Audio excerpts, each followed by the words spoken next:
Hello friends, hi.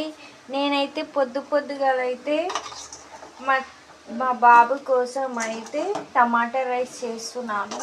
ఏదైనా కొంచెం మంచి టిప్స్ ఉంటే ఇన్బాక్స్లో మెసేజ్ చేయండి. ఎలా చేయాలో ఇంకా వెరైటీ వంటలు ఏమన్నా ఉంటే చెప్పండి ప్లీజ్. మా పిల్లలకైతే టిఫిన్గా అయితే నేనైతే ఇలా టమాటా రైస్ చేస్తున్నాను. ఇందులో టమాటా రైస్లో ఇంకా ఏమైనా మిస్సింగ్ అయినట్టే కామెంట్ చేయండి. నేనైతే ఇలానే చేస్తున్నాను, మీరు ఇలానే చేస్తే చెప్పండి.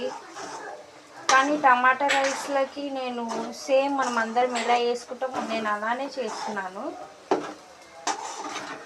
ఈ విధానం ఇట్లనే ఇదే రకంగా అయితే ఉంటుందా? మా పిల్లలకి టమాటా రైస్ చేస్తే చాలా ఇష్టంగా తింటారు.